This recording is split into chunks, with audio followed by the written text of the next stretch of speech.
Alors,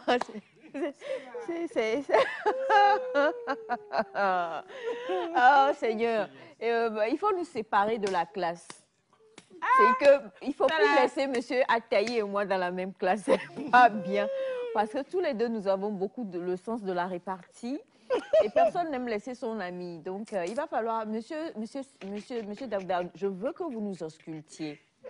Il y a quelque chose qui cloche au niveau de monsieur Elias et moi, franchement. Maman, bonjour, bonne arrivée, lumineuse, splendide comme toujours. Et toi donc, ma Néfertiti. Oh, vous connaissez. Vous connaissez pas Néfertiti? Non, mais là, il faut ouvrir un dictionnaire. Égypte, je ne sais pas Néfertiti. Non, mais on connaît. Alors, c'était qui? Non, c'est bon. Alors, maman, je vous laisse dire bonjour. Bonjour, très chers téléspectateurs et téléspectatrices. C'est un vrai régal d'être à Nectar. Je suis contente d'être là. J'espère que vous aussi. Maman est splendide, franchement. Oh mon Dieu, quoi. Ben, tout, quoi. Le collier, les boucles d'oreilles. Comment? Un beau lessique comme ça. Oh, franchement, franchement. Blanc, bleu. Je suis à vous, déshabillez-moi. Je ne me l'ai pas dit, mais bon, à la fin de l'émission, on se voit, hein, maman. Non, sérieusement, c'est magnifique. Hein. C'est vraiment magnifique. Merci beaucoup. Comme toujours, d'ailleurs. Hein. C'est quand même maman Ida. Hein. Et on a du plaisir aussi à être avec monsieur Daouda Bania, qui est aussi avec nous. Magnifiquement bien habillé. On salue madame. Tous nos hommes qui viennent en paille, nous, on sait que ce n'est pas vous-même, c'est madame. Voilà. Avons-nous menti? Non. Vous dites? Avons-nous menti? Non. Ben voilà. Exactement. Bonjour, monsieur Daouda. Bonjour. Comment vous allez? Très bien. D'accord. Bonjour au plateau, bonjour. Chers téléspectateurs.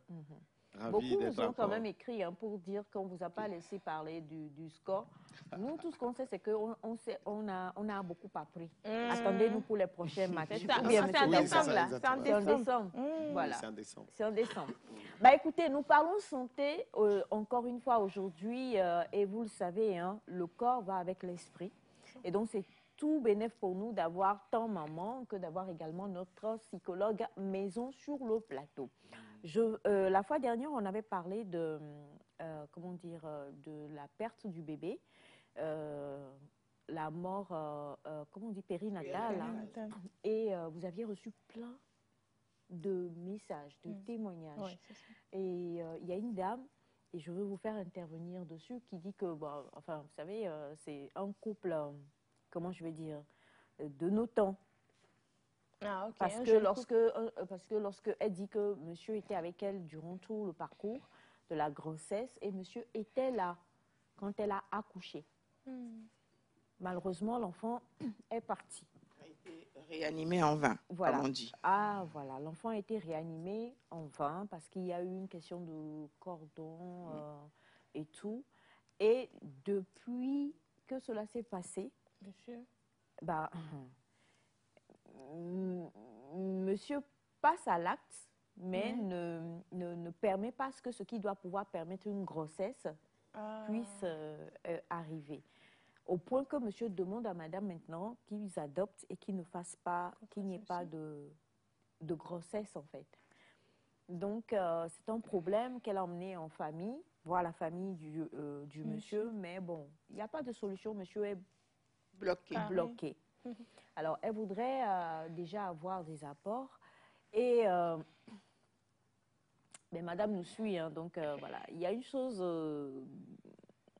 je vais taire certains détails parce que monsieur est allé jusqu'à passer un peu, disons, à être un peu violent avec la clinique ou en tout cas, comment on les appelle, les médecins qui sont intervenus pour l'accouchement parce que le médecin traitant de madame, parce qu'il dit que normalement, on aurait dû voir à l'échographie que l'enfant avait un souci, ce cordon-là. Donc, monsieur est allé jusqu'à...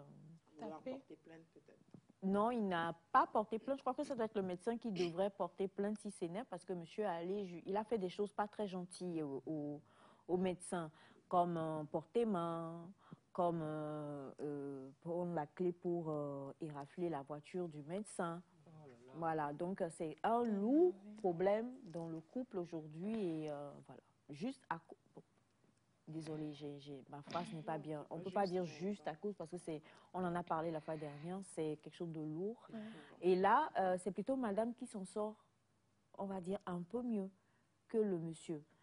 Donc, commençons par le début. Maman, le cordon autour du cou du bébé, qu'est-ce que c'est? Et en général, ne voit-on pas cela à l'échographie? Alors, c'est vraiment très, très élaboré, cette histoire-là, parce que ça parle vraiment de certaines morts périnatales inattendues. Effectivement, à l'échographie, on peut soupçonner,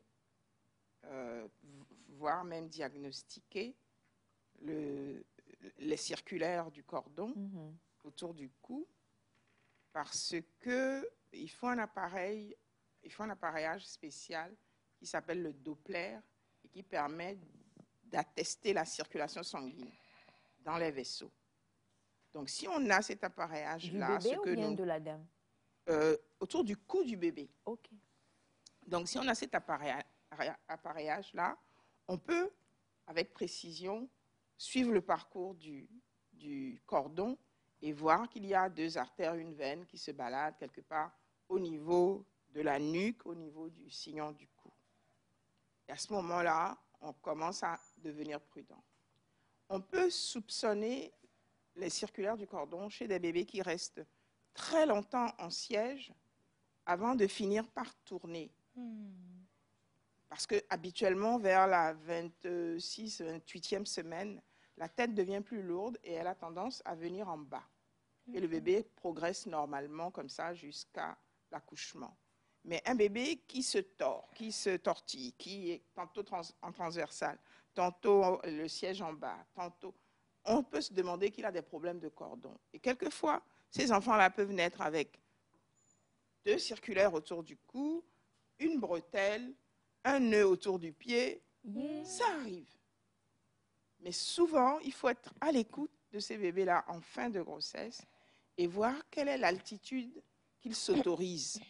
Parce que s'il descend un peu plus, il va faire couac. Donc, il sait, et j'appelle ça, ces enfants-là, des enfants intelligents, qui savent par quelle sortie ils veulent venir, c'est-à-dire par voie haute.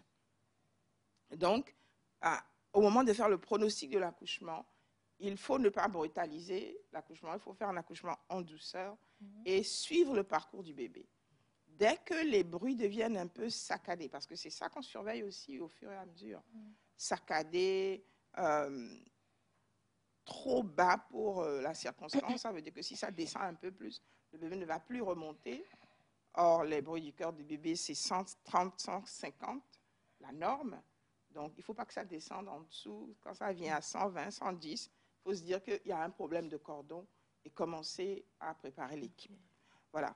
Donc, si cette femme a accouché dans un milieu où il y avait du dispositif opératoire, peut-être qu'on aurait pu sauver le bébé en monitorant bien les bruits du cœur. Quelquefois, les cordons sont trop courts. Ça ne permet pas au bébé d'avoir la distance suffisante pour descendre dans la filière et donc il se suspend et voilà. Quelquefois même, au moment de sortir l'enfant, on se rend compte que le cordon est là, on laisse le bébé à la vulve, on prend les ciseaux, les pinces, on coupe avant de dérouler pour sortir le bébé. Sinon, ça tire au niveau du nombril, etc. Donc, c'est une situation qui est quand même assez... qui requiert certaines compétences. Voilà. C'est pour ça qu'il vaut mieux quand même faire le diagnostic, faire le pronostic. Est-ce que c'est un bon bassin? Si c'est un bon bassin, en principe, ça sort un peu stressé. Le bébé est un peu blanc. Puis quand on le réanime, il revient vif parce que c'est quand même pas une vraie pendaison.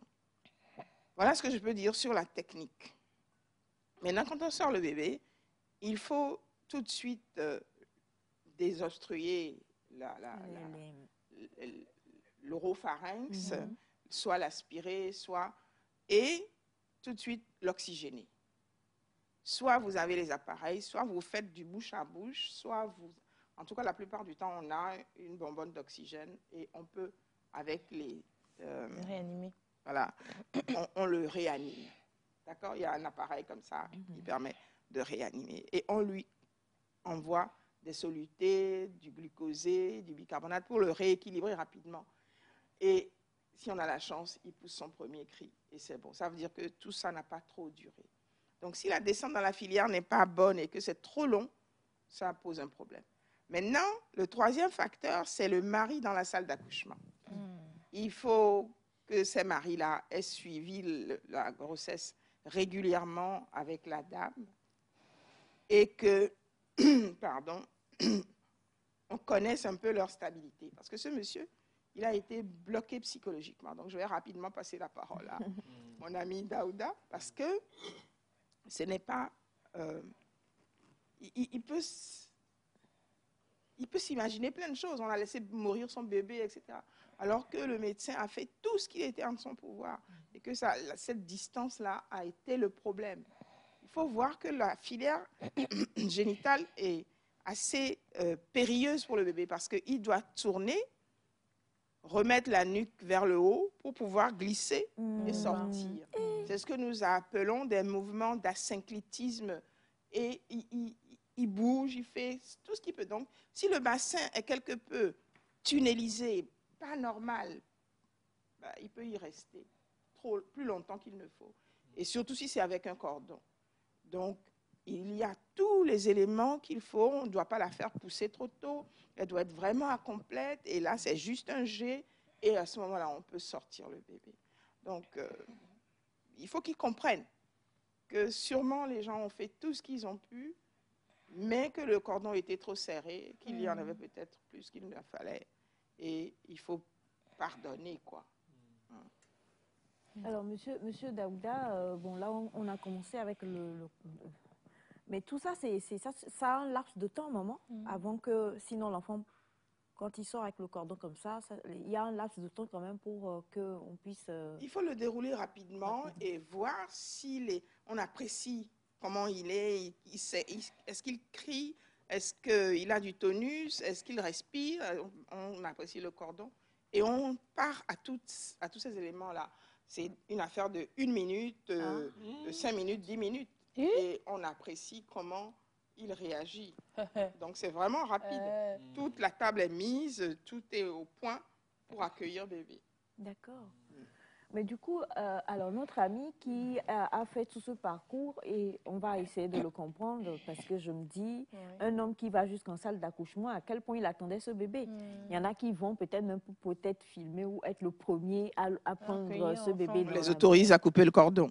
Ah! On leur met des gants stériles et ils viennent, on les habille quelquefois, si c'est une césarienne. Mais nous avons eu des problèmes quelquefois, des hommes qui ont tendance à tomber dans les pommes dès qu'ils voient le sang gicler. Donc, on les appelle quand tout est prêt, que le bébé est en train de sortir et ils coupent le cordon. Ok. Il est bonnetté, cagoulé, tout. Alors, je me dis que derrière, il y a une envie vraiment très forte que notre ami avait de voir son bébé. Et malheureusement, bon, les choses se sont déroulées de ce fait-là, mais la maman prend bien la chose. Oui. D'abord, j'ai dit vraiment sincères condoléances à cette dame et à son mari. Et je pense que le monsieur a vécu une situation difficile. C'est comme tout à l'heure, comment madame est en train de le dire. Il y a des situations, des fois, quand c'est totalement nouveau, il y a assez d'effets ou d'impacts négatifs que nous recevons. C'est comme certaines situations, comme madame le disait, en cas de césarienne.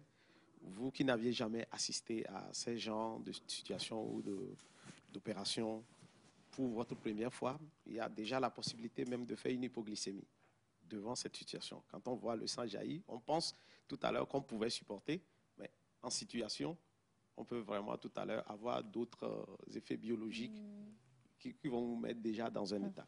Donc, si nous prenons le cas de ce monsieur qui a assisté à l'accouchement de son enfant, je pense qu'il a traversé assez d'étapes. Donc, il ne s'était pas préparé pour cela. Surtout que l'accouchement, si elle était peut-être facile, normal comme La d'habitude, grossesse? voilà, comme d'habitude lors de l'accouchement. La Ok. grossesse, ce n'est pas encore un problème. Ok. Au moment de l'accouchement, parce que peut-être c'est sa première fois.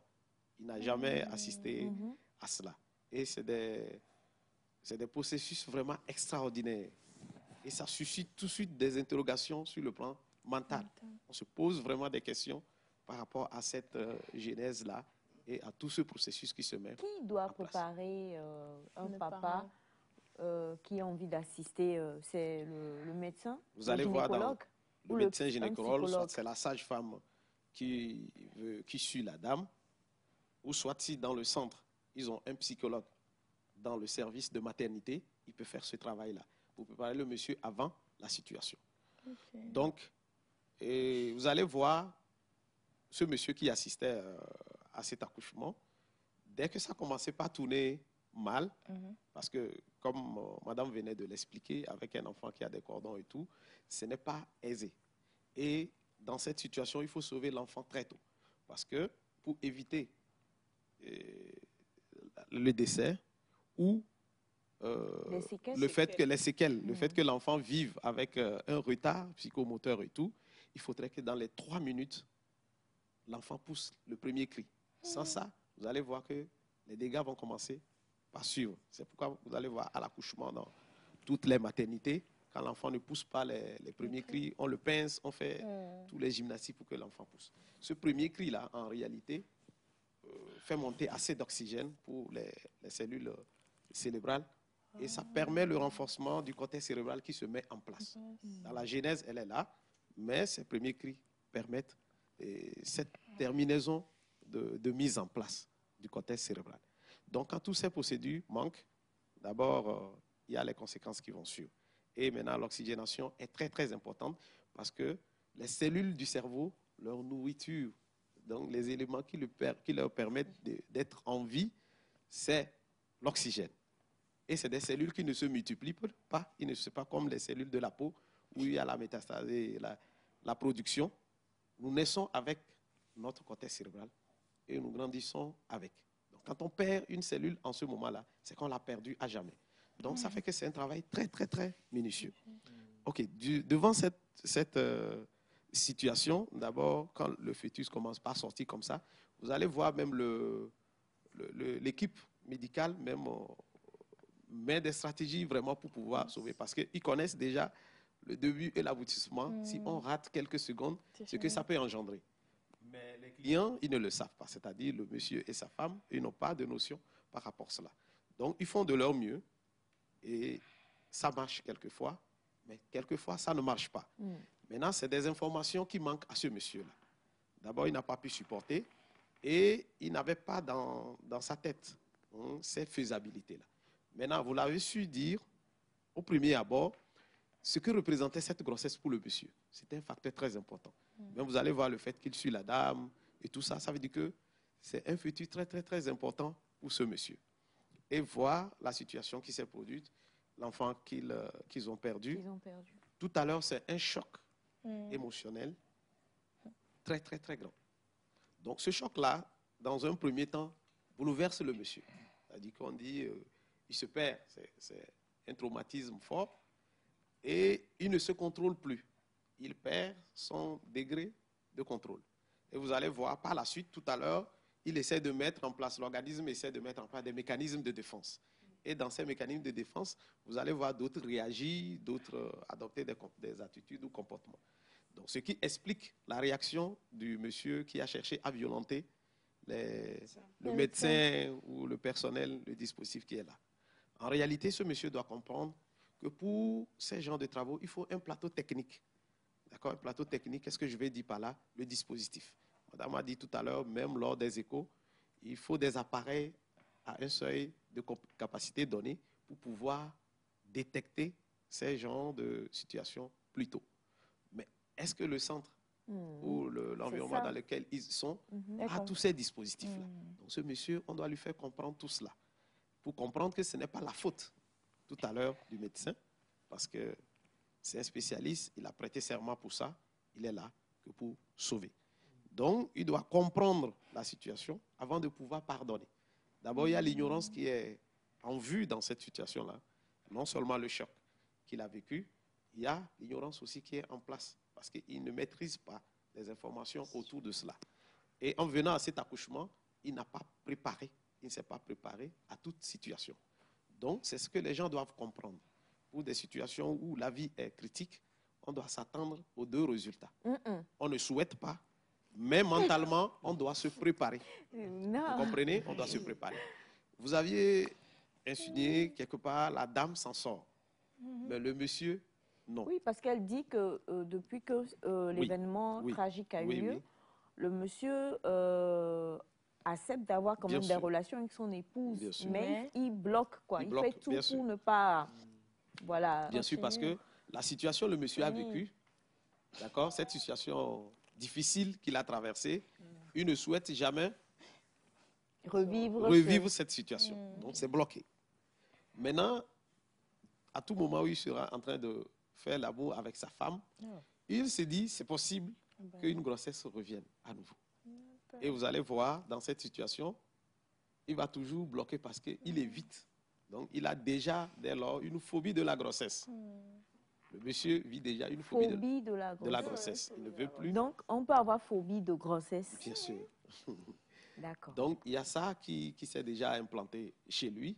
Et il faudrait un accompagnement pour l'aider, pour l'amener à comprendre et à revoir les situations autrement. Vous voyez? Donc, et tout ce blocage, il a exprimé son trouble, il a exprimé par sa réaction envers le personnel soignant. Maintenant, si la femme, quelque part, essaie de supporter la situation, en fait, ce n'est pas qu'elle n'a pas été choquée, elle, mais ce que nous devons comprendre, c'est qu'ils n'ont pas les mêmes personnalités. Voilà, la capacité de supporter les situations difficiles de vie dont on a eu à parler ici, entre-temps, varie d'un individu à l'autre. Donc, la dame, on peut dire qu'elle a eu plus d'énergie à faire face à la situation difficile que le monsieur. Voilà. Donc, ils n'ont pas les mêmes histoires. Donc, ça peut arriver. Des fois, celui qu'on pense peut-être vivre cette situation plus difficilement s'en sort. Et celui qu'on n'a même pas imaginé dans cette situation peut facilement être sous le coup, régresser très facilement que l'autre sujet. Donc, en gros, ce que nous pouvons dire, c'est que ce couple, en réalité, après cette situation, devait automatiquement être accompagné par un psychologue. Ça, c'est une urgence. C'était une urgence d'accompagnement suite à la situation qui s'était produite. Ça pouvait aider le monsieur à faire le deuil, de toute cette situation et pouvoir se relancer autrement dans la vie. Donc, ces situations de refus ou d'évitement ne devaient pas arriver dans leur couple. Donc, ce que nous pouvons les dire, il vaut mieux tard que jamais. Donc, ils doivent se faire accompagner, et le monsieur et sa femme. Merci. Tous les deux ensemble. Tous les deux. Oui, je voulais dire aussi que ça dépend de la capacité d'espoir de chacun des deux. Je crois que ce monsieur, il l'a bloqué vraiment parce qu'il pense que la situation sera toujours répétitive. Il faut vraiment qu'on lui explique et qu'il se relaxe. Parce que la dame, elle est prête à revivre autrement une nouvelle grossesse. Et elle doit savoir que ça ne se reproduira pas forcément. Nous avions évoqué la dernière fois que les situations de grossesse tristes, soucieuses, etc., et ça, c'est le psychologue qui va dénouer ça. Pourquoi il y a eu cette mort intrapartum? Celle-ci se trouve être intrapartum. Il y a des morts in utero, dans l'utérus avant que le travail ne commence. Là, c'est intrapartum pendant l'accouchement. Donc, il faut vraiment qu'elle se fasse suivre. Et l'intervention de M. Daouda m'a fait penser au fait que même nous, les prestataires, nous sommes dans un déni de cette situation-là. Mais pas vraiment. Nous y pensons tout le temps. Mais nous faisons comme si. Parce qu'on ne peut pas l'accepter. Donc, tout le monde est dans une espèce de déni de cette histoire-là. Mais c'est présent tout le temps parce que toutes les actions, les analyses que nous posons, eh bien, dépendent du résultat que nous voulons absolument avoir. Et c'est pour cela que, quelquefois, il faut vraiment insister pour que les parents comprennent qu'il faut aller à la césarienne et que c'est pour sauver l'enfant. 9 mois de grossesse, ça vaut le coup, etc. Et encourager. Alors, bonjour maman. S'il vous plaît, je suis enceinte et j'ai des crampes et des constipations et je salis l'air beaucoup. Je n'arrive pas non plus à manger. Que puis-je faire? Changer d'alimentation, manger des fruits et des légumes, ça apporte des vitamines, mais ça apporte surtout des fibres. Buvez beaucoup parce que le bébé a besoin d'eau dans son sac amniotique et vous avez besoin d'eau aussi pour faire circuler le bol alimentaire, la digestion et tout ça. Donc, c'est très important pour une femme enceinte de ne pas être constipée parce qu'à un moment donné, elle confond les gaz, les mouvements de bébé et ça crée un inconfort permanent. Donc, très important de ne pas rester constipé.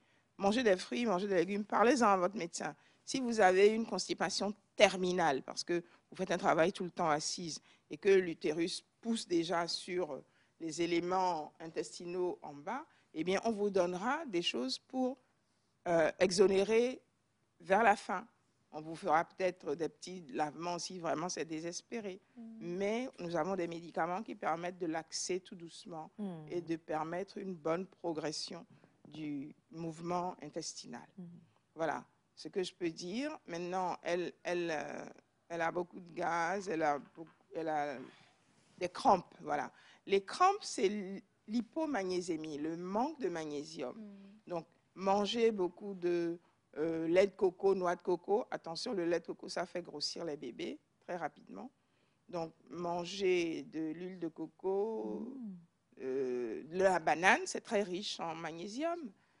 Avec l'alimentation, on peut faire tout ça, mais j'invite les prestataires à doser le calcium et le magnésium chez la femme enceinte au moins une fois. Il y en a qui ont vraiment des calcémies à 70 au lieu de 90 à 100. Donc, il faut voir que le bébé va en prendre. Oui. Donc, à leur niveau, elles sont en manque. Ça fragilise les os. Il faut aussi nourrir les muscles. Donc, le magnésium, c'est ça qui permet la relaxation. Et quand il n'y en a pas, eh bien, on a des crampes nocturnes. Voilà ce que je peux dire pour elle. Alors, bonjour maman, s'il vous plaît, si les tétons ne sortent pas à un âge donné, est-ce que c'est inquiétant? À un âge donné, c'est-à-dire quand la jeune fille est complètement pubère, quand les seins sont déjà complètement formés, on peut avoir des seins ombiliqués ou alors des mamelons ombiliqués qui ne sortent pas. Les mamelons, hein, les tétons. Voilà. Et en principe, avec le développement au cours de la grossesse, ça peut se déplier ou se déplisser.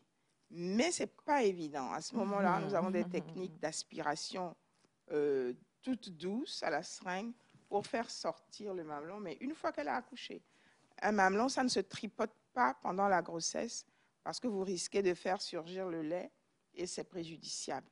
Donc, une fois qu'elle a accouché, on va traiter ce mamelon avec la vaseline, le faire réagir et quelquefois le mamelon peut sortir et donner la possibilité au bébé de téter. Sinon, on fait des aspirations au tire-lait ou à la seringue et on peut donner le lait à bébé. Je crois que c'est une question qui concerne sûrement vous deux. Oui, non, vous avez un souci, monsieur Attey? Ok, d'accord. Alors, bonjour à vous, la famille. J'espère que vous allez bien. Maman, vous êtes formidable. On dirait une petite fille de 18 ans. Merci. Oh, c'est mignon. C'est très beau. C'est pas mignon. C'est beau. Voilà. J'ai un petit problème. La nouvelle petite amie que j'ai a eu beaucoup de partenaires. Donc, elle me juge et trouve que je ne suis pas à la hauteur en termes de Performance, non, durabilité. pas de Forme. Non, c'est la forme. Oh, ça va plus loin. Voilà. D'accord. La forme. La forme. Alors que toutes mes petites anciennes ne se sont jamais plaintes. Ah, lui aussi, On il a fait eu quoi? un peu. On fait quoi? Alors, la personne a répondu à Madame Light, hein, c'est une jeune fille qui n'a pas encore ses mamelons. D'accord. C'est téton, pardon. Il n'y a pas à s'inquiéter. Il n'y a pas à s'inquiéter. Bon, ok, voilà.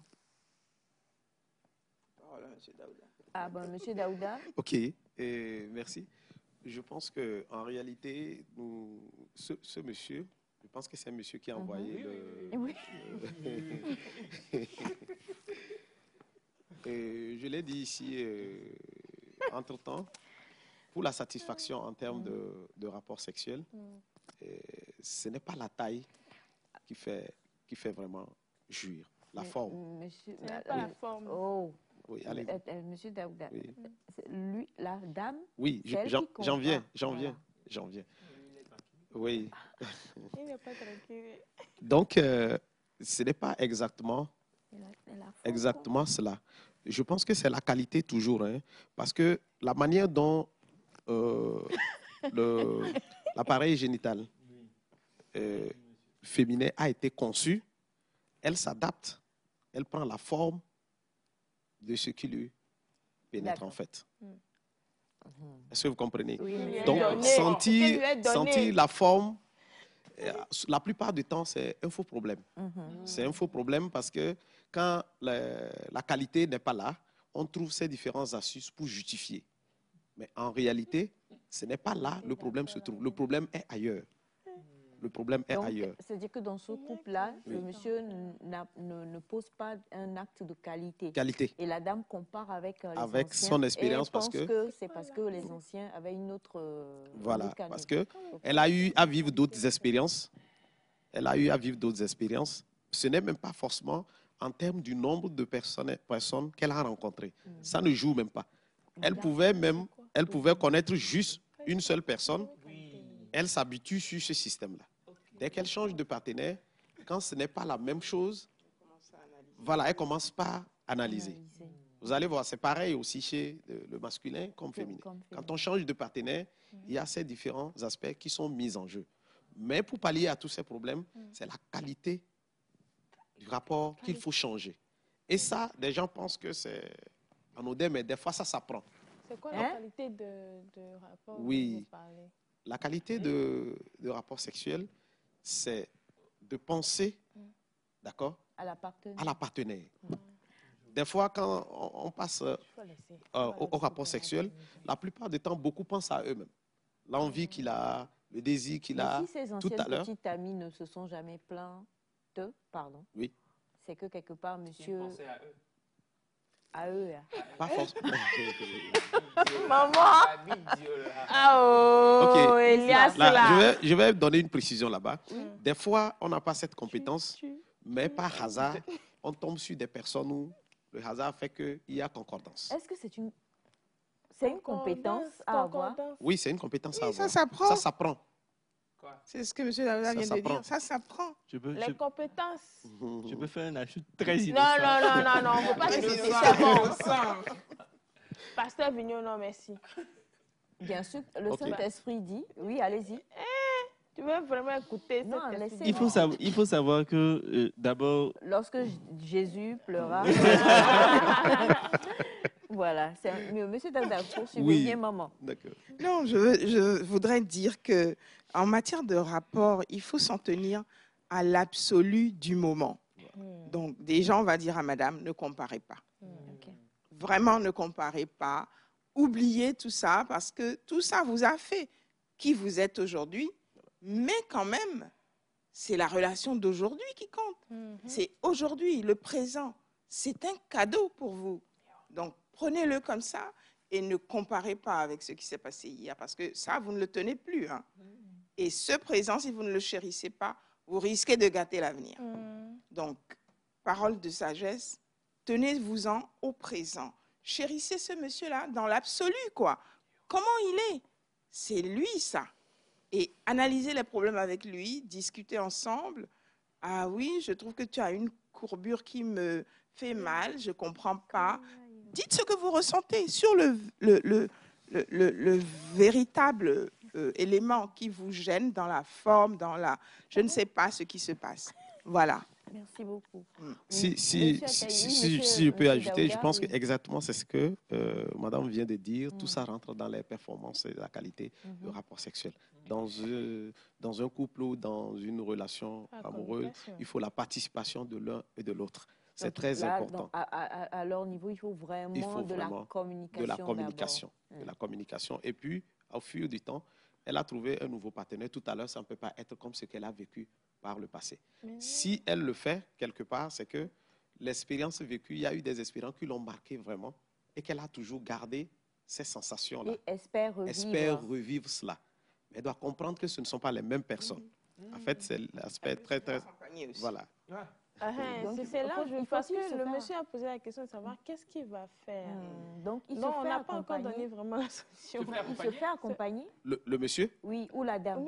C'est la dame. Les deux. Logiquement, c'est les deux. La dame doit comprendre mais le processus. Voilà, logiquement, c'est les deux. À défaut, le monsieur peut se faire juste qu'on lui donnera quelques astuces pour qu'il associe à sa technique habituelle. Donc, la dame doit se faire accompagner.